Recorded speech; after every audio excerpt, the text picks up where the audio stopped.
are in for a real treat today because today's sew along is something that you selected. I did a little survey last month just to see which direction you wanted me to go, if you wanted to do more hacks or if you wanted to see another sew along. So today what I'm going to be doing is taking one of my favorite knit t-shirts and using some of this gorgeous fabric that I got and making my favorite shirt into a pattern and making a knit shirt today. So I love doing this. I love taking things that I've bought or purchased out there in the world and then converting it into something that I can wear every single day. It's like the gift that keeps on giving. So the first thing you're going to need is a shirt that you love that fits really, really well. So we're not going to pick it apart or anything like that. So it can be one that you still love wearing.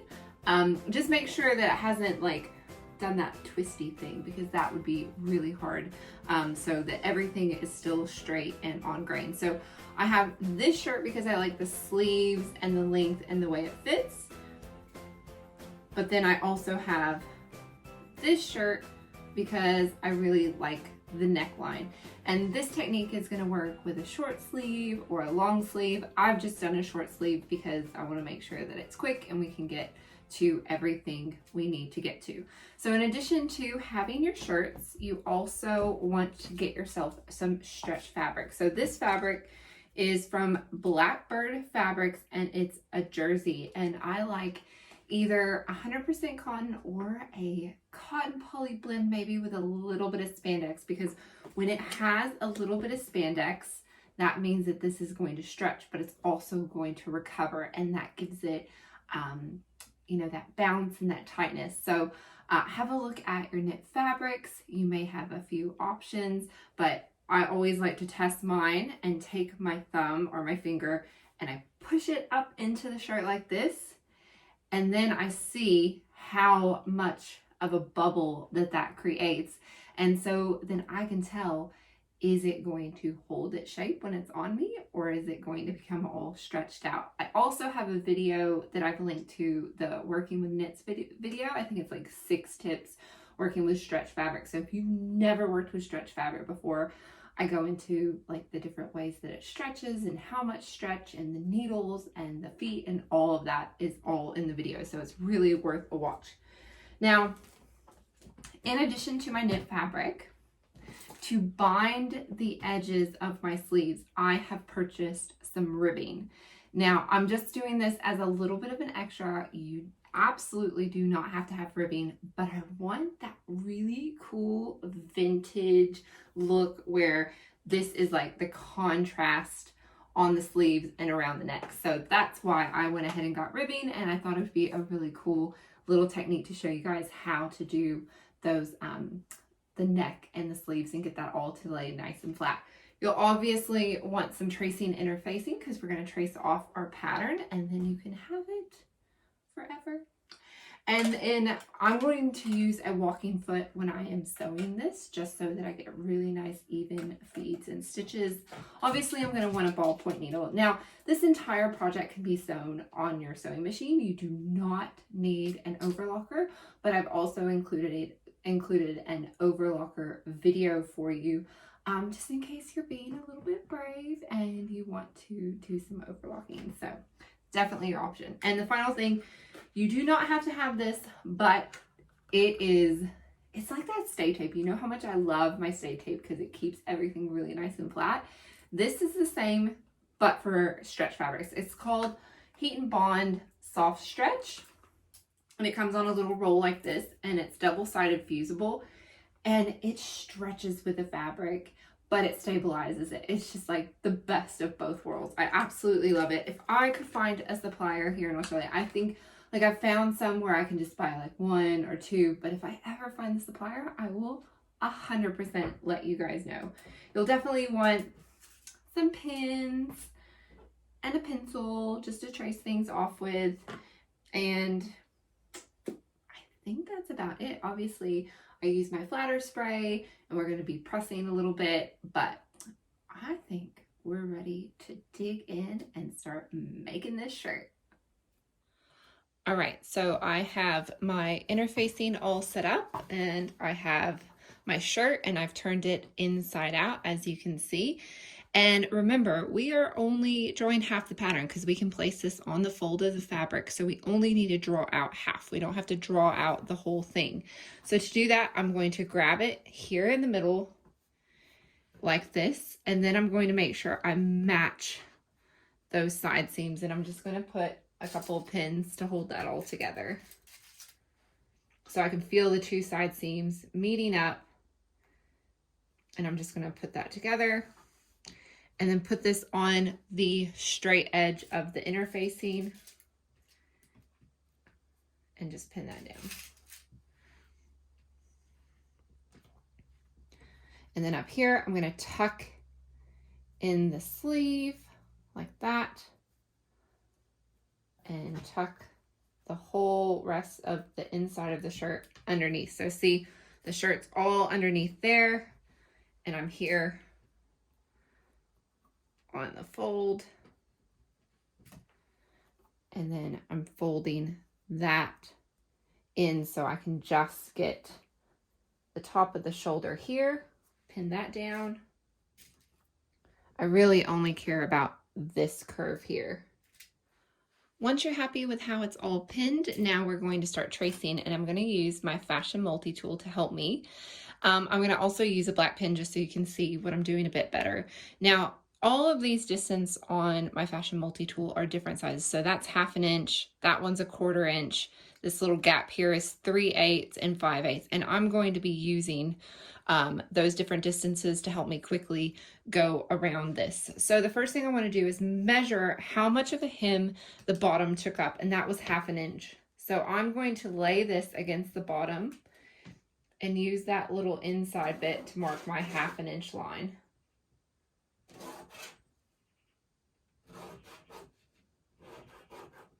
Okay, so that is including my hem. I'm just going to overlock that, press it up once, and stitch it just like they've done here on the shirt. So I'm not going to press it up twice.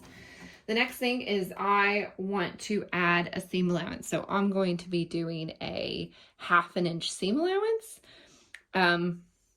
which also incorporates this right here. So I can just lay that against where the edge of this is, that seam line, and then mark my 1/2 inch that way.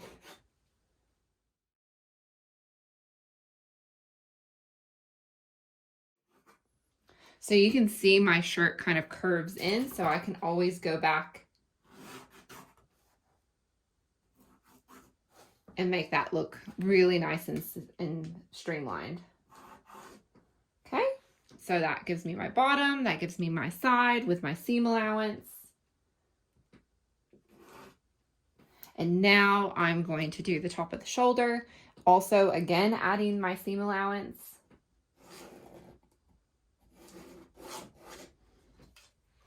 And then to do the sleeve curve, I'm just going to use my French curve, line up my two lines,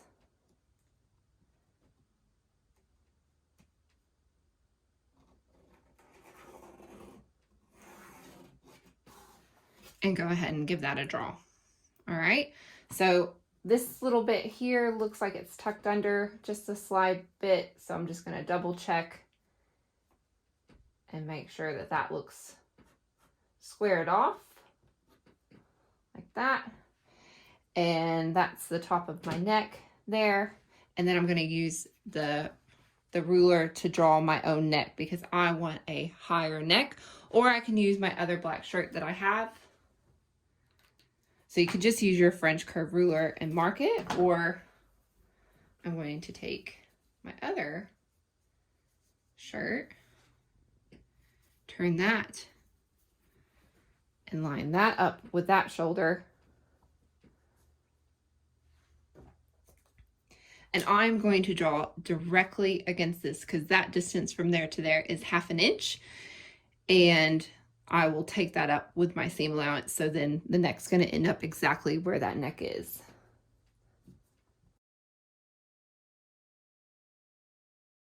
And if you're not happy with your line, you can always go back with your French curve and just tidy that up.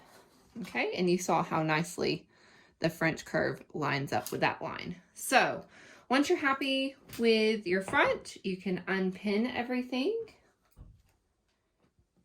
And we're going to label this front cut one on fold. And this is my fold. Like that's where it's going to be placed on the fold. Also, just to double check yourself, once you're done tracing everything, I like to lay the shirt back out flat, line this up with the middle, make sure you're leaving your 1/2 inch at the bottom, and then I can see here's all my seam allowance added on, and then that goes up in the shoulder. So this is going to be longer and wider than what your actual seam is, because remember, we're going to lose some here and we're going to lose some here. So as long as that's extra on both sides, and then also my neck is coming up. So my front is good to go, and I'll do the back. All right, so this is the back, and I wanted to show you another way you can trace off your design. What I've done is I've taken the straight edge and I've lined it up with the middle. So you want to just double check and make sure you definitely have the center of this, or you're going to make the back way too small. And I've pinned on top of it so that I can then go around and just trace the edge.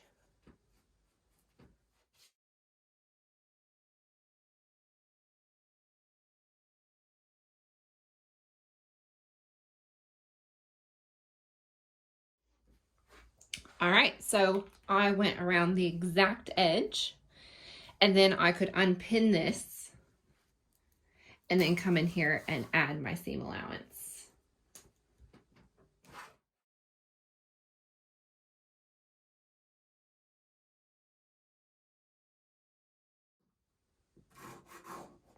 So here I'm just tidying that up, this line here, so that I can easily just move that out and copy it.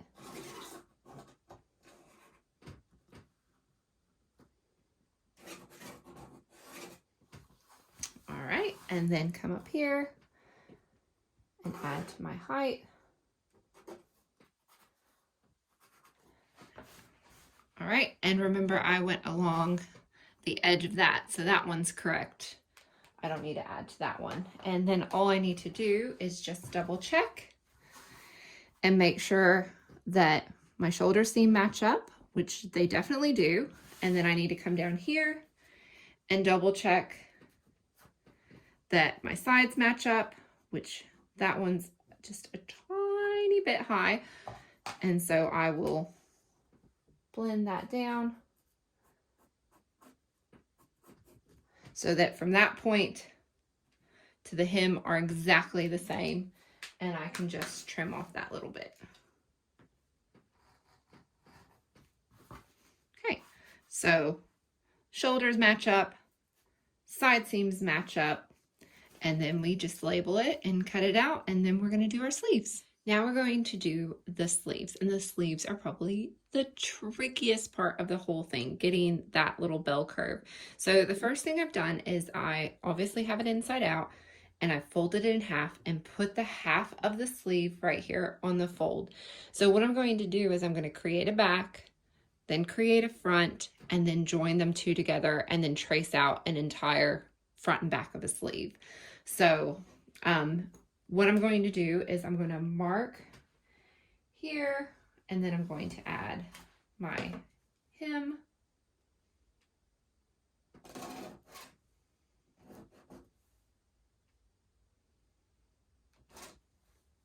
All right, so that's that part. And then here I can see my line, and then I'll just add my seam allowance. All right, now for the fun bit. This part right here, you're like, how is she going to do that? So it's just like how I mark my darts. I'm going to put a pin through, pull that back, and make a mark. Put a pin through where the seam is, pull that back, make a mark. put a pin, pull it back, make a mark. Now, you could also lay the interfacing on top of it and trace it out. That might even be easier, but some pieces are really, really tricky to get into. So I just wanted to show you this method just so you could make your own decision. I'll do the other one the other way, just so you can see both ways. Okay, so now I'm going to unpin this. And then I'm going to use my French curve and do the top. So I can see that that one's a little bit out of line because these are matching up with the French curve. And then flip it that way. So all sleeves should have a curve up and down this way, and then your French curve should flip and then kind of come down and out that way.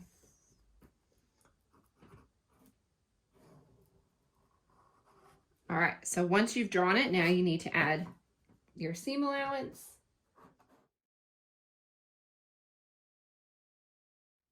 So that is our back.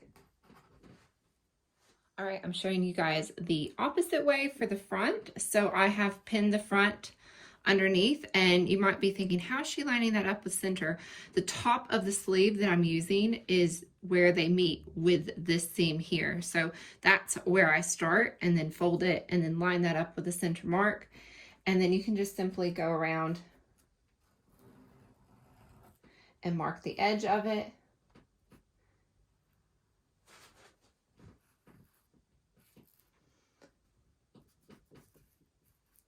Like that. And then once you're happy, then you can take this off, move that out of the way, and then add your seam allowances.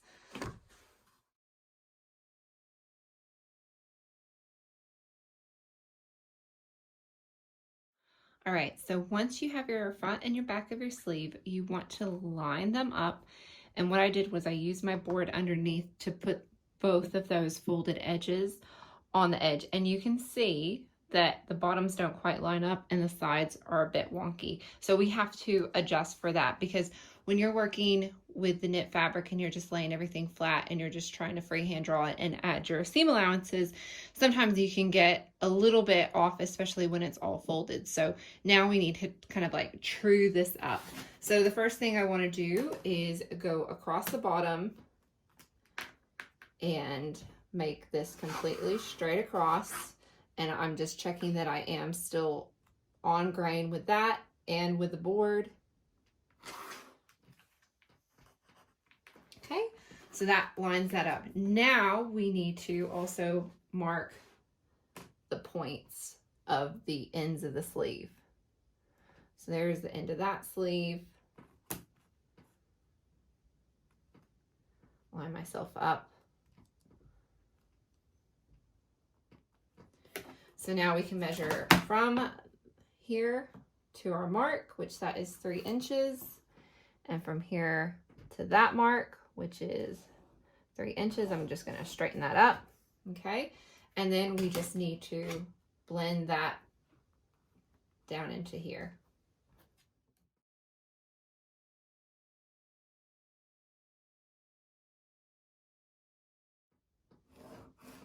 All right, so now to check it, we are going to fold these two together and make sure that they are the same height, and then that goes around in a circle and that matches up, and then that's going to go up at the top. So you just want to make sure that you label it so you know which one's the front and which one's the back. Okay, so that is your sleeve, and both of those distances match up, and you can see the front is a little bit different than the back, which is totally how sleeves are, and that it's lined up on the bottom. And then you can also put your grain line if you'd like to, so you can because this doesn't go on the fold. So you will want to make sure that you have a grain so that you can line it up. And this is your sleeve. Cut one pair, which means that you get a front and a back, like opposite each other. Now we're going to start cutting out our fabric. So the first thing I did was, my fabric is extra wide, so I created 2 folds by folding in the fabric towards the middle. The next thing that I did was made sure that it was on grain. So the stripes aren't always printed on grains, but these ones are.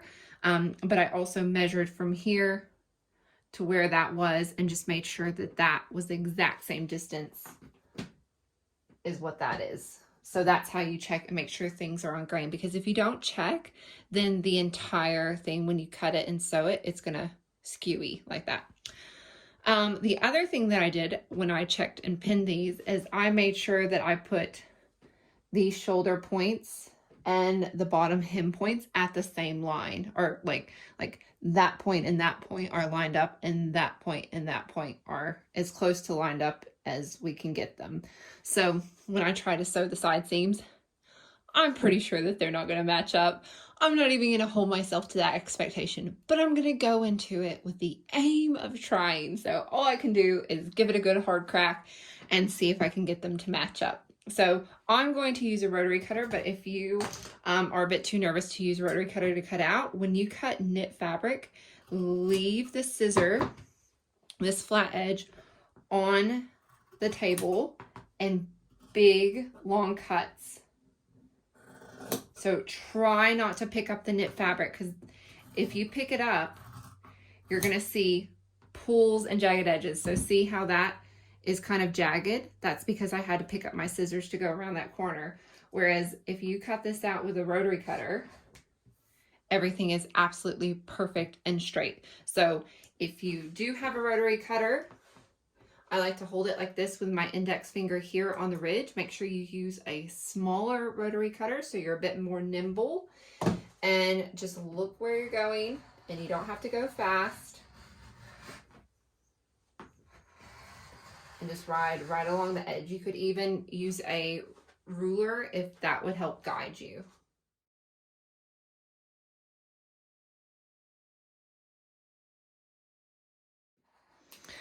My other tip is to not let the weight of this pull down here on the edge. Try to pick that up, because if it pulls, it's going to pull and distort this fabric and make everything kind of fall down. So make sure that if you have a lot of extra weight, that you try to put it up on the table so it doesn't pull your design down.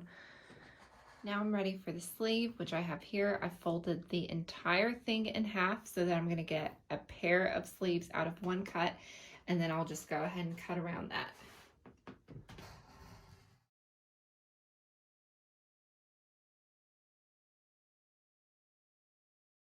I also went ahead and cut myself two 2-inch strips of ribbing, because they're going to get folded in half like this and sewn, and then you're only going to see about that much of them. So I've gone ahead and changed my needle to a ballpoint needle. I have my walking foot on, and I've threaded the machine. And then if you come over here, what you'll notice is I'm going to show you the stitch to select. So this one right here is a lightning bolt stitch. This is the stitch that I use for stretch sewing. This machine calls it a stem stitch, but essentially what it's doing is it's going down and back up. And so it's going to allow the fabric to stretch as it's like pulled on over your head and that sort of thing. Now, if you do not have this stitch on your machine, you may want to select some sort of a zigzag.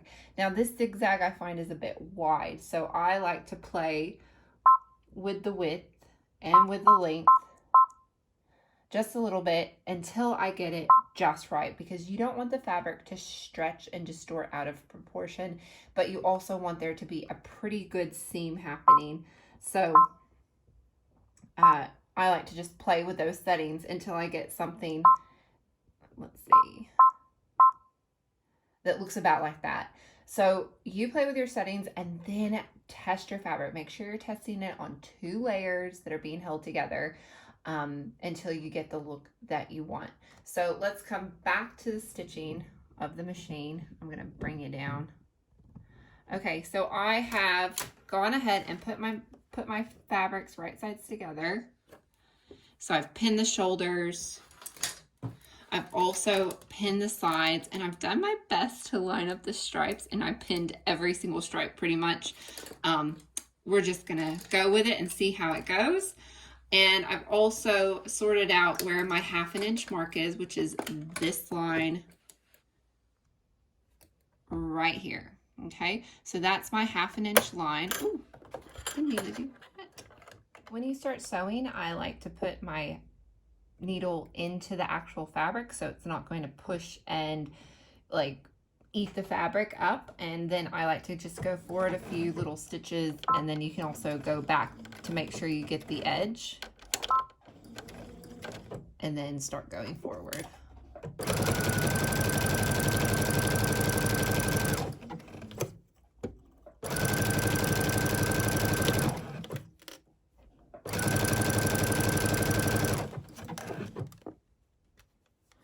And you can see I'm not stretching the fabric.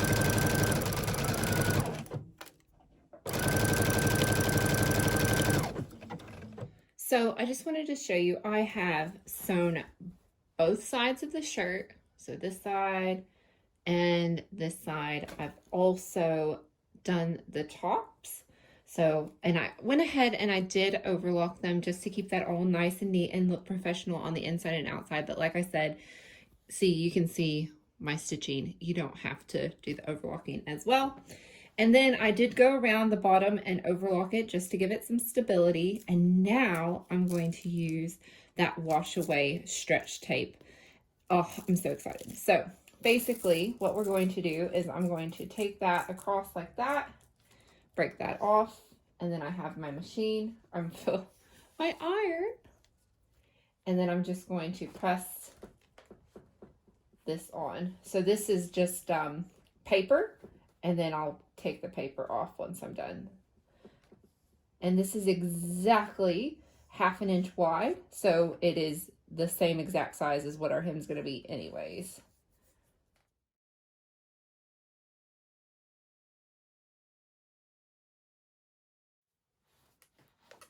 And if you're not doing the ribbing, this is exactly what you would be doing to the sleeves as well. So then I'm just going to take this off. So I'll just do one side at a time so you can see.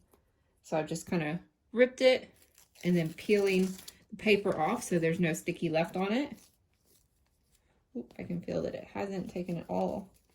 Still a little bit left, so you want to make sure that you get it pressed really good before you take that off. That's better. And now all I'm going to do is press it up that 1/2 inch using the edge of my tape as the guide. And then I don't even have to pin. It's going to hold it all in place, and it is going to not stretch or wave or pucker, and it's going to be absolutely perfect. So I'm going to do this side to show you. See, still moves, still stretches, looks beautiful from both sides, and now it's ironed up, and then I'll be able to go to my machine and then just stitch that down. So I'll show you this side, and then I'm going to do the other side, and then we'll go stitch it down.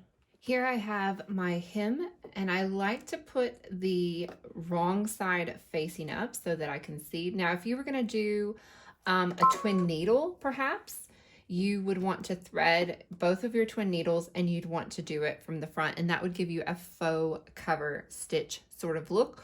Or if you did have a cover stitch, you would just turn it up and do it all in one step. But I am actually going to come from the inside so that I have an edge to follow. And I'm just simply going to make sure I'm on my lightning bolt stitch, and then I'm going to go around the entire bottom. And this is what it looks like. That's what my hem looks like from the inside and the right side. And you can see that with the stretch tape in it and with a stretch stitch, it still can have movement. So when I put it on, it will be fine, but the stretch tape will help keep it all in place, and you can tell that it's flat and it's not wavy at all. Now I'm going to do my sleeves. So I've already put them right sides together and stitched them, and I've marked which one was the front, and I'm going to flip this right side out, and this is still inside out. So what I'm going to do is I'm going to match the front with the front and stick this inside the hole. So that is going to stick inside here, and we're going to match up these bottom seams first and put a pin, and then work it around the edge. And don't worry about the stripes, like there's just really not a great way to, I mean, you can try to line them up, but it might end in tears. So don't put that stress on yourself, especially if this is the first time you've worked with stretch fabrics. And then you're going to repeat this for the opposite side, and then we're going to go over to our machine and stitch around it. Next, I'm going to start sewing the sleeves, and even if you have an overlocker and you're overlocking this, I would still suggest stitching this on your machine because it's so easy for this to get folded up or get stitched over by your overlocker or get a big hole cut into it. So I always like to sew it on my machine first so that it's all nice and neat and there's no puckers, and then I go over to my overlocker once I'm happy with it. So we're just going to make sure it's flat, we're not pulling anything, and just double check it because I can feel puckers underneath and feel the edge of this rolling. See how that wants to roll? You always want to check and make sure that that hasn't rolled. So check it. Remember how I like to say, check it before you wreck it. All right, so I'm going to start cutting the ribbing for the bottom of my sleeve. So I'm using my sleeve pattern as my template so I can see exactly how much I need to cut it by. Now the trick and the tip with doing this is to cut it about 1/2 inch shorter or smaller than what it would be, because what it's going to do is it's going to take that circumference and we're going to evenly spread it around, and it's going to keep it all together nice and neat. So I like to come in, use that as my guide, and then come in that 1/2 inch and cut it. So you can measure and mark this if you'd like. I can see what a 1/2 inch looks like. And now what we're going to do is, because we have 2 sleeves, we're going to go to our machine. We're going to put these right sides together and sew them, and then press it so that they're in half like this. So now that I have that sewn and then I've pressed it in half, as you can see, what I'm going to do is I'm going to put the 2 raw edges together, and I've quartered it. So I've put a pin at the bottom, pin at the top, and then made sure and put pins on each side. And I've done the same here for the sleeve. So that's been quartered as well. And I'm going to match up the bottom seams first. So put that like that, match them up, and put the pin.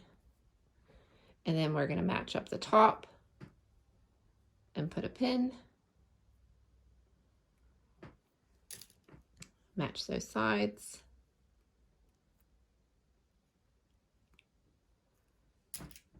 And then match those sides. So now we know that it's matched evenly all the way around, and you can see how nicely that fits, but it's a little bit smaller, but it fits absolutely perfectly. And then when we sew it, we're going to flip that back, and it's going to sit really, really nice and neat. So I'm going to go ahead, pin the other cuff, and then we're going to go to the machine and sew it. And I'm going to do the same for the neck. So to do the neck, what we need to do is we actually need to measure what that distance is. And to do that, we need a flexible measuring tape. So we'll go from here, and that is there. And make sure you don't stretch it as you're doing this. All right, so that's 23. There's 23, and I'll cut it at 22.5.